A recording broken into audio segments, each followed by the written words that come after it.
Sidang perkara korupsi pembangunan laboratorium RSUD Curup kembali digelar di Pengadilan Negeri Bengkulu dengan agenda tuntutan dari JPU. Dalam pembacaan tuntutan ini, keempat terdakwa oleh JPU dituntut pidana penjara berbeda dengan sama-sama dikenakan pasal 3 sesuai dengan dakwaan subsidiar.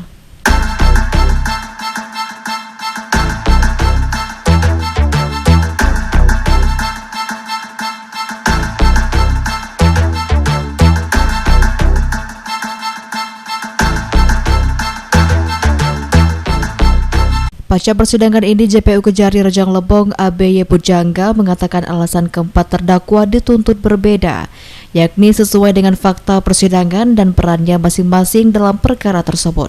Selain itu, dalam perkara ini, ABY mengatakan tidak menutup kemungkinan ada pihak lain terlibat. Dalam perkara korupsi ini, total kerugian negara sebesar 1,6 miliar rupiah dan sudah ada pengembalian kerugian negara sebesar 315 juta rupiah. Apa perannya signifikan, terus juga ada juga pertimbangan seperti dia akan ada residivis juga sebenarnya. Terus juga adanya pengembalian kerugian keuangan negara, uang yang dititipkan kepada kita, itu juga menjadi faktor-faktor yang mempengaruhi tinggi rendahnya nanti apa yang kita tuntut itu. Sejauh ini sudah berapa kerugian negara? Sejauh ini kerugian keuangan negara yang sudah diserahkan kepada kita untuk dititipkan itu kurang lebih di angka 315. Penasehat hukum salah satu terdakwa Hotma T. Sihombing menegaskan, pihaknya akan mengajukan pembelaan apalagi tuntutan JPU di persidangan sangatlah di luar perkiraan.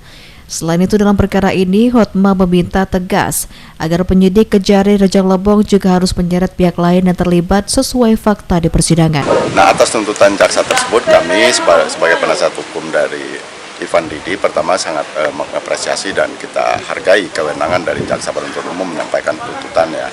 Namun dari fakta-fakta persidangan, kami melihat sampai sejauh ini secara langsung belum ada keterlibatan dari klien kita Ivan Didi yang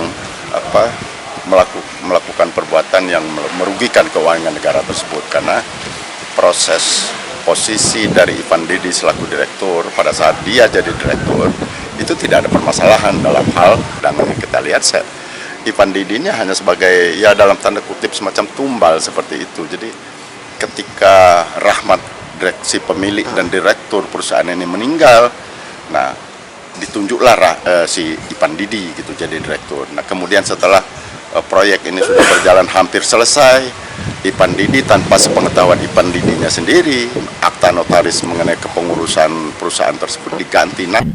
Sebelumnya, keempat terdakwa ditetapkan Kejari Rejang Lebong sebagai tersangka dalam kasus dugaan korupsi pembangunan fisik Lab RSUD Curup. Keterangan ahli menyebutkan jika proyek tersebut tidak sesuai dengan spesifikasi. Rendra Aditya Gunawan, RBTV melaporkan.